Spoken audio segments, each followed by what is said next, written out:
Listening instructions. The listening test is about 30 minutes long and audio will be played once.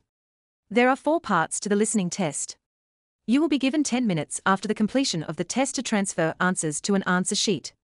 Each part contains 10 questions with a total of 40 questions. Part 1. You will hear a woman phoning a company that converts old photographs to digital format.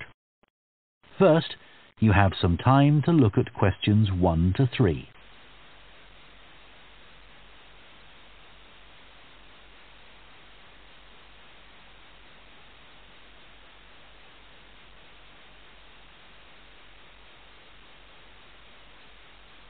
Now listen carefully and answer questions 1 to 3. Hello, Picture Rep. Can I help you? Oh, hi. I saw your advertisement about copying pictures to disk, and I'd like a bit more information about what you do. Sure. What would you like to know? Well, I've got a box full of old family photos that's been up in the attic for years. Some of them must be 50 or 60 years old, and I'd like to get them converted to digital format. Sure, we can do that for you. Right. And what about size? The photos are all sorts of sizes. Are there any restrictions? Well, the maximum size of photo we can do with our normal service is 30 centimetres, and each picture must be at least 4 centimetres. That's the minimum we can cope with. Well, that should be fine. And some of them are in a frame. Should I take them out before I send them? Yes, please. We can't copy them otherwise. And also the photos must all be separate. They mustn't be stuck into an album. OK, that's not a problem. So, can you give me an idea of how much this will cost? I've got about 360 photos, I think. We charge £195 for 300 to 400 photos for the basic service. OK, and does that include the disc? Yes, 1 disc, but you can get extra ones for £5 each. That's good. So, do I need to pay when I send you the photos? No, we won't need anything until we've actually copied the pictures. Then we'll let you know how much it is, and once we've received the payments, we'll send the parcel off to you. Right. Before you hear the rest of the conversation, you have some time to look at questions 4 to 10.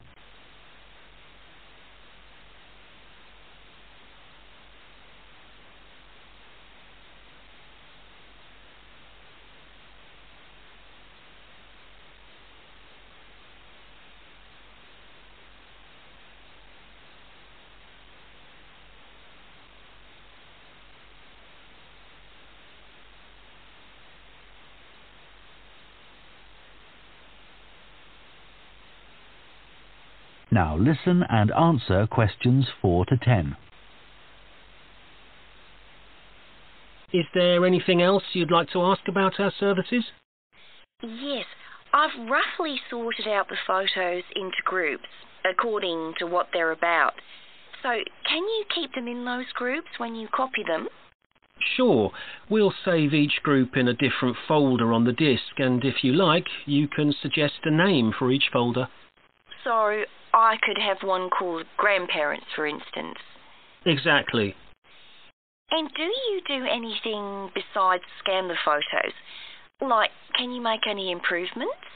Yes, in the standard service, each photo is checked, and we can sometimes touch up the colour a bit or improve the contrast. That can make a big difference. OK. And some of the photos are actually quite fragile. They won't get damaged in the process, will they? No, if any look particularly fragile, we'd do them by hand.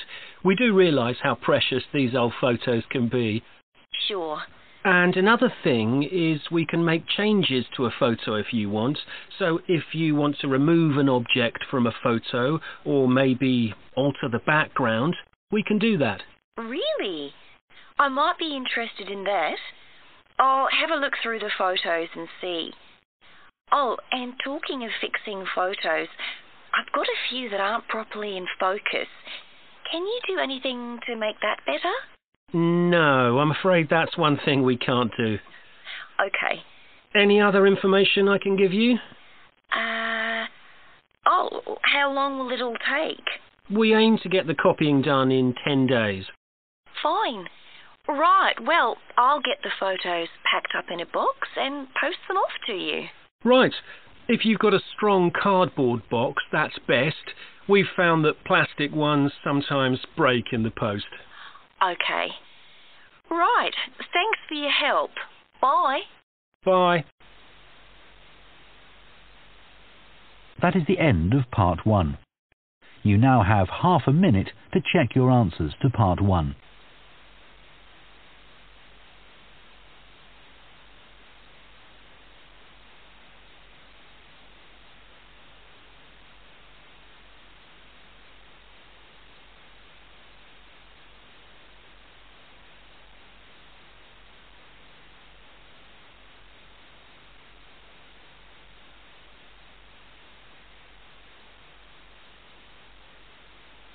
Part 2.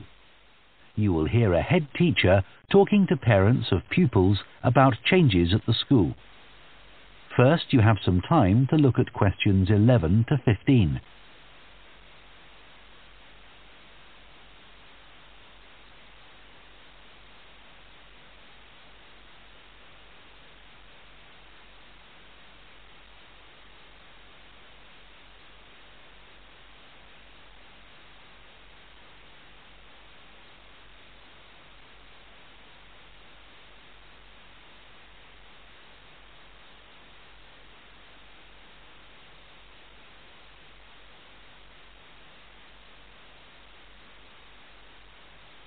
Now listen carefully and answer questions 11 to 15. Good morning, and thank you for coming here today. I'd like to bring you up to date with changes in the school that will affect your children. As you know, the school buildings date from various times, some from the 1970s, some from the last 5 years, and of course Dartfield House is over a century old. It was commissioned by a businessman, Neville Richards, and intended as his family home, but he died before it was completed. His heir chose to sell it to the local council, who turned it into offices. A later plan to convert it into a tourist information centre didn't come about through lack of money, and instead it formed the nucleus of this school when it opened 40 years ago. The school has grown as the local population has increased, and I can now give you some news about the lower school site, which is separated from the main site by a road. Planning permission has been granted for development of both sites. The lower school will move to new buildings that will be constructed on the main site. Developers will construct houses on the existing lower school site. Work on the new school buildings should start within the next few months. A more imminent change concerns the catering facilities and the canteen. The canteen is always very busy throughout the lunch period. In fact, it's often full to capacity because a lot of our pupils like the food that's on offer there. But there's only one serving point, so most pupils have to wait a considerable time to be served. This is obviously unsatisfactory, as they may have hardly finished their lunch before afternoon lessons start. So, we've had a new food hall built, and this will come into use next week. It'll have several serving areas, and I'll give you more details about those in a minute. But one thing we ask you to do to help in the smooth running of the food hall is to discuss with your children each morning which type of food they want to eat that day, so they can go straight to the relevant serving point. There won't be any junk food. Everything on offer will be healthy, and there's no change to the current system of paying for lunches by topping up your child's electronic payment card online. You may be wondering what will happen to the old canteen. We'll still have tables and chairs in there, and pupils can eat food from the food hall or lunch they've brought from home. Eventually, we may use part of the canteen for storage, but first, we'll see how many pupils go in there at lunchtime. Before you hear the rest of the talk, you have some time to look at questions 16 to 20.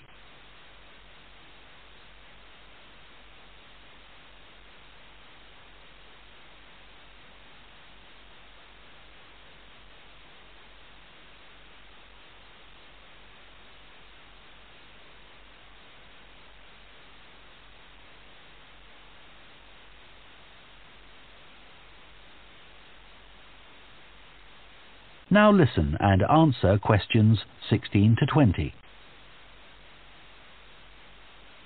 OK, back to the serving points in the food hall, which will all have side dishes, desserts and drinks on sale, as well as main courses. One serving point we call World Adventures. This will serve a different country's cuisine each day. Maybe Chinese one day, and Lebanese the next. The menus will be planned for a week at a time, so pupils will know what's going to be available the whole of that week. Street life is also international, with food from 3 particular cultures. We'll ask pupils to make suggestions, so perhaps sometimes there'll be food from Thailand, Ethiopia and Mexico, and then one of them will be replaced by Jamaican food for a week or two. The Speedy Italian serving point will cater particularly for the many pupils who don't eat meat or fish. They can be sure that all the food served there is suitable for them. There'll be plenty of variety, so they shouldn't get bored with the food. OK, that's all on the new food hall. Now, after-school lessons. These are very popular with pupils, particularly swimming. In fact, there's a waiting list for lessons. Cycling is another favourite, and I'm delighted that dozens of pupils make use of the chance to learn to ride in off-road conditions. It means that more and more cycle to and from school every day. As you know, we have a well-equipped performance centre, and we're going to start drama classes in there too. Pupils will be able to join in just for fun, or work up to taking part in a play. We hope to put on at least one a year. We already teach a number of pupils to use the sound and lighting systems in the centre, and a former pupil has given a magnificent grand piano to the school, so a few pupils will be able to learn at the school instead of going to the local college, as many of them do at the moment. That is the end of Part 2. You now have half a minute to check your answers to Part 2.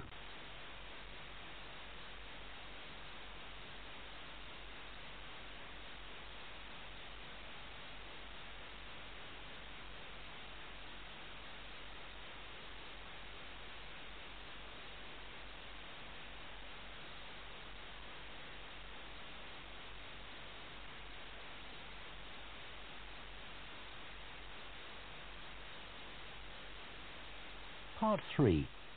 You will hear 2 psychology students called Luke and Susie discussing their assignment on sleep and dreams. First, you have some time to look at questions 21 to 24.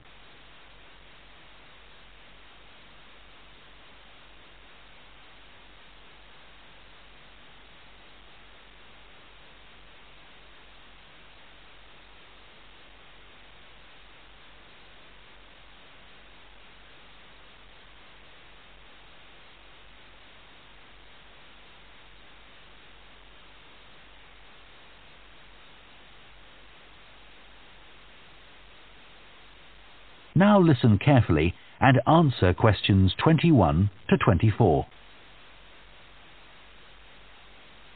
So, Luke, for our next psychology assignment, we have to do something on sleep and dreams. Right. I've just read an article suggesting why we tend to forget most of our dreams soon after we wake up. I mean, most of my dreams aren't that interesting anyway. But what it said was that if we remembered everything, we might get mixed up about what actually happened and what we dreamed. So it's a sort of protection. I hadn't heard that idea before. I'd always assumed that it was just that we didn't have room in our memories for all that stuff. Me too. What do you think about the idea that our dreams may predict the future? It's a belief that you get all over the world. Yeah. Lots of people have a story of it happening to them. But the explanation I've read is that for each dream that comes true, we have thousands that don't. But we don't notice those. We don't even remember them. We just remember the ones where something in the real world, like a view or an action, happens to trigger a dream memory. Right. So it's just a coincidence, really. Something else I read about is what they call segmented sleeping. That's a theory that hundreds of years ago, people used to get up in the middle of the night and have a chat or something to eat, then go back to bed. So I tried it myself. Why? Well, it's meant to make you more creative. I don't know why, but I gave it up after a week. It just didn't fit in with my lifestyle. But most preschool children have a short sleep in the day, don't they? There was an experiment some students did here last term to see at what age kids should stop having naps, but they didn't really find an answer. They spent a lot of time working out the most appropriate methodology, but the results didn't seem to show any obvious patterns. Right.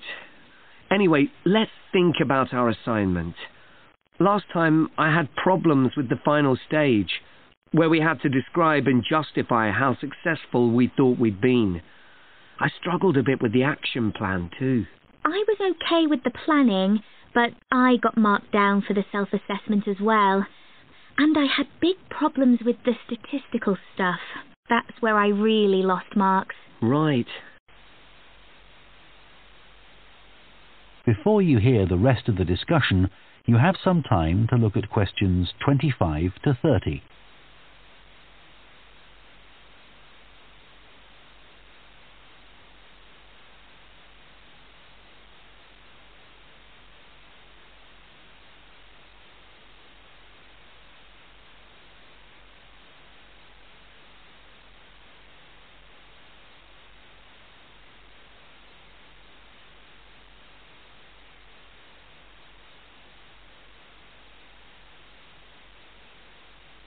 Now listen and answer questions 25 to 30.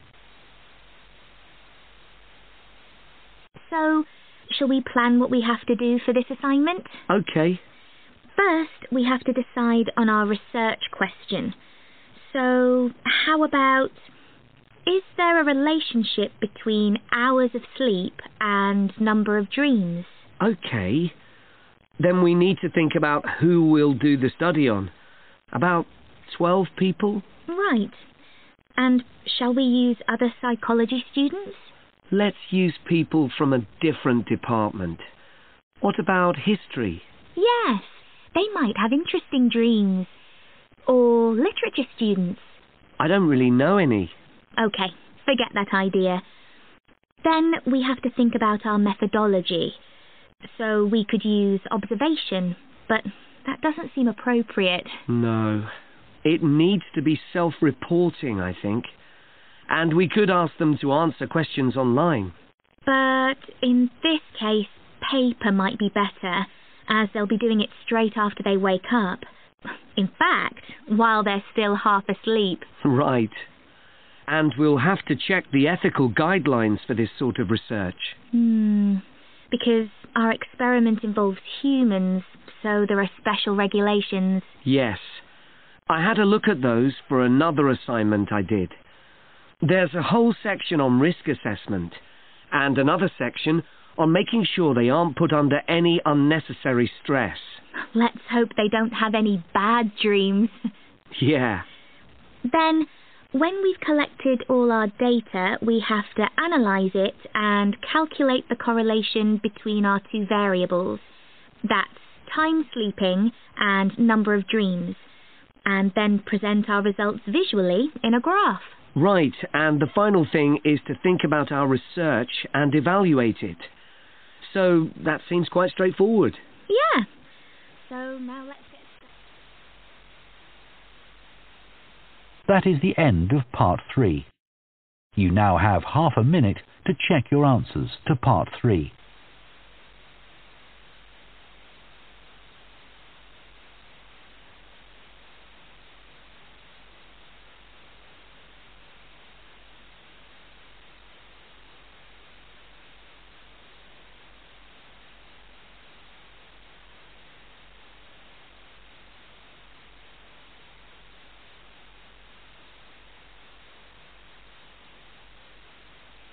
Part 4. You will hear a sports science student giving a presentation on the health benefits of dance. First, you have some time to look at questions 31 to 40.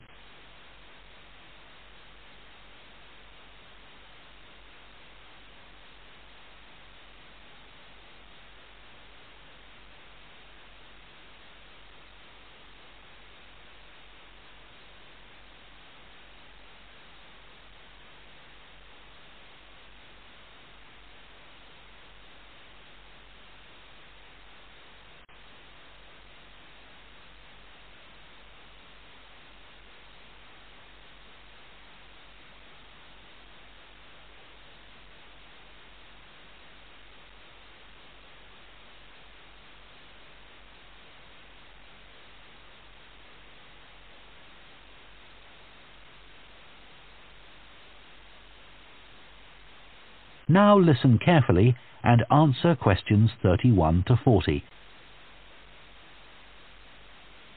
Dancing is something that humans do when they want to have a good time. It's a universal response to music found in all cultures. But what's only been discovered recently is that dancing not only makes us feel good, it's also extremely good for our health. Dancing, like other forms of exercise, releases hormones, such as dopamine, which make us feel relaxed and happy. And it also reduces feelings of stress or anxiety. Dancing is also a sociable activity, which is another reason it makes us feel good. One study compared people's enjoyment of dancing at home in front of a video with dancing in a group in a studio. The people dancing in a group reported feeling happier, whereas those dancing alone did not. In another experiment, university researchers at York and Sheffield took a group of students and sent each of them into a lab where music was played for 5 minutes. Each had to choose from 3 options: to sit and listen quietly to the music, to cycle on an exercise bike while they listened, or to get up and dance. All were given cognitive tasks to perform before and after. The result showed that those who chose to dance showed much more creativity when doing problem-solving tasks. Dr. Lovett at the University of Hertfordshire believes dance could be a very useful way to help people suffering from mental health problems. He thinks dance should be prescribed as therapy to help people overcome issues such as depression.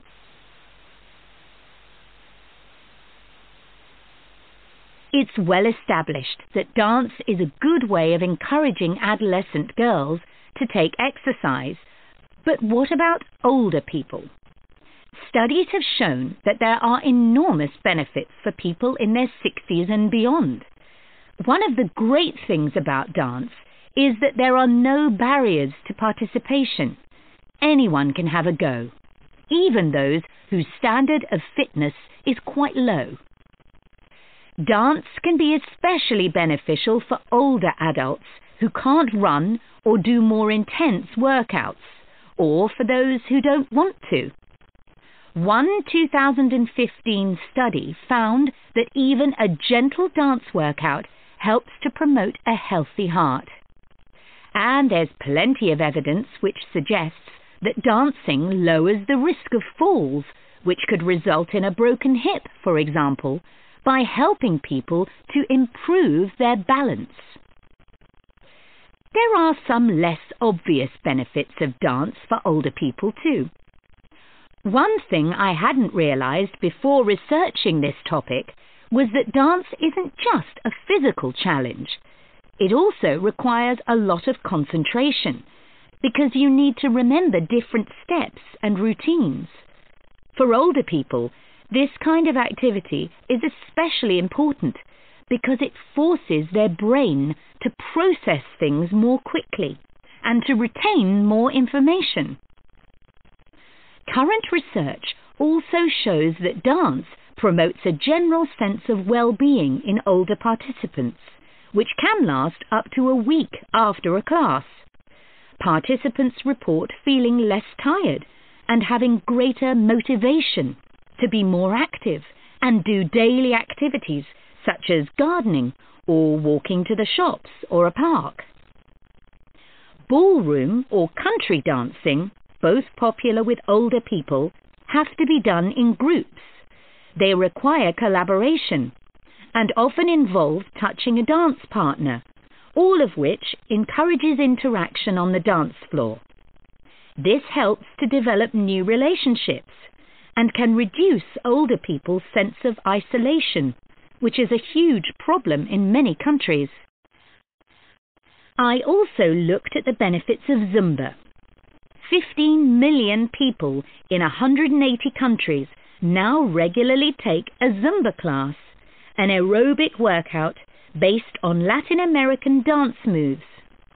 John Porcari, a professor of exercise and sports science at the University of Wisconsin, analyzed a group of women who were Zumba regulars and found that a class lasting 40 minutes burns about 370 calories.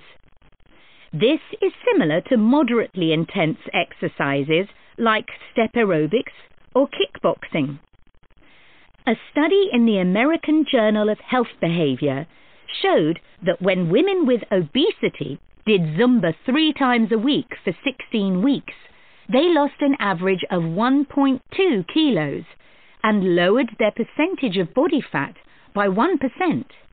More importantly, the women enjoyed the class so much that they made it a habit and continued to attend classes at least once a week. Very unusual for an aerobic exercise program. Dance is never going to compete with high-intensity workouts when it comes to physical fitness gains, but its popularity is likely to keep on rising because it's such a fun way to keep fit.